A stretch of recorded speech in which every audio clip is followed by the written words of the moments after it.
പെങ്ങാമുത്തിൽ ഒരു ബൂത്തിൽ സംഘർഷമുണ്ടായി എന്ന വിവരമുണ്ട്. സൂരജ് സജി വിശദാംശങ്ങളുമായി. സൂരജ്, തൃശൂർ ജില്ലയിലാണ് ഇപ്പോൾ നിലവിൽ ഏറ്റവും കുറവ്. ഇന്ന് പോളിംഗ് നടന്ന എല്ലാ ജില്ലകളിലും ഏറ്റവും കുറവ് രേഖപ്പെടുത്തിയിട്ടുള്ള തൃശൂർ ജില്ലയിലാണ്. ഏറ്റവും ഒടുവിൽ ഒരു സംഘർഷത്തിന്റെ വാർത്ത വരുന്നുണ്ടല്ലോ, അതിന്റെ വിശദാംശങ്ങൾ.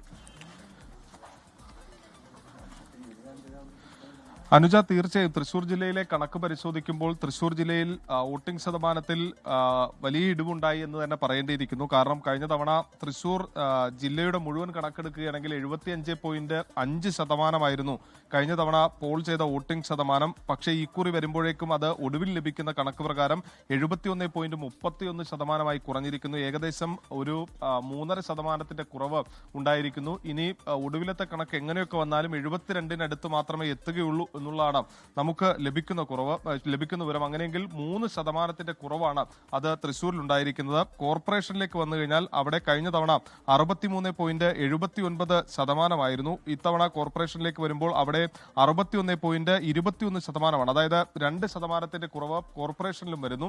ഈ നഗരത്തോട് ചേർന്ന് കിടക്കുന്ന ഡിവിഷനുകളിലടക്കം വലിയ രീതിയിൽ, അതായത് ഉച്ചയ്ക്ക് ശേഷം ഈ പോളിംഗ് ചെയ്യാൻ ആരും എത്താത്ത ഒരു സാഹചര്യമൊക്കെ ഉണ്ടായിരുന്നു. അങ്ങനെ വോട്ട് ചെയ്യാൻ മടിച്ചു നിൽക്കുന്ന ഒരു സാഹചര്യം പലയിടങ്ങളിലും കണ്ടു. ഗ്രാമീണ മേഖലകളിലാണ് പക്ഷേ മികച്ച പോളിംഗ് ഉണ്ടായിരിക്കുന്നത്. അതാണ് ഈ പോളിംഗ് അല്പമെങ്കിലും ഉയരാൻ സഹായിച്ചതെന്നുള്ളതാണ് നമുക്ക് ലഭിക്കുന്ന വിവരം. ഇരിങ്ങാലക്കുടയിൽ 72% വോട്ട് രേഖപ്പെടുത്തുന്നു. കൊടകരയിലേക്ക് വന്നാൽ 75%, അതോടൊപ്പം തന്നെ വടക്കാഞ്ചേരി 75%. അങ്ങനെ പലയിടങ്ങളിലും 75-ന് അടുത്തേക്ക് കടന്ന ഗ്രാമീണ മേഖലകളുണ്ട്. അതാണ് കുറച്ചെങ്കിലും തൃശ്ശൂരിലെ പോളിംഗ് ഉയരാൻ സഹായിച്ചത്. അനുജ സൂചിപ്പിച്ചതുപോലെ വന്നു കഴിഞ്ഞാൽ ഈ കുന്നംകുളത്ത് പെങ്ങാമുക്കിലാണ് ഇപ്പോൾ ഒരു ബൂത്തിന് നേരെ, അതായത് ബൂത്ത് ഏജന്റിനൊക്കെ നേരെയാണ് ആക്രമണം ഉണ്ടായിരിക്കുന്നത്.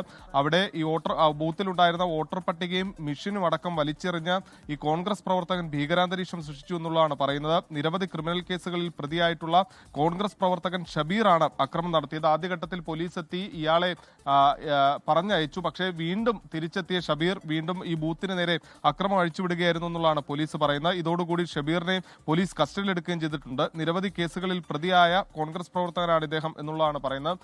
ഇദ്ദേഹത്തിനൊപ്പം ചില ഗുണ്ടകൾ കൂടി ഉണ്ടായിരുന്നു. അങ്ങനെ ഗുണ്ടാക്രമണം നടത്തി എന്ന ആരോപണമാണ് CPM ഉയർത്തുന്നത്.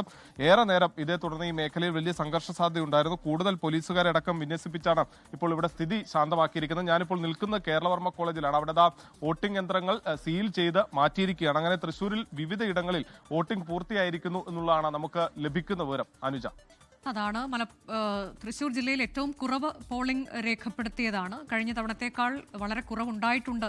അതൊക്കെ നൽകുന്ന സൂചന എന്താണ് എന്നുള്ളത് നമുക്ക് ശനിയാഴ്ച അറിയാം. ലോകത്തെവിടെയായാലും ഏത് സമയത്തും 24 വാർത്തകളും ഓഗ്മെന്റഡ് റിയാലിറ്റി പാക്കേജുകളും എക്സ്പ്ലെയിനറുകളും വിശദമായി കാണാൻ ഞങ്ങളുടെ YouTube ചാനൽ നിങ്ങൾക്ക് സബ്സ്ക്രൈബ് ചെയ്യാം.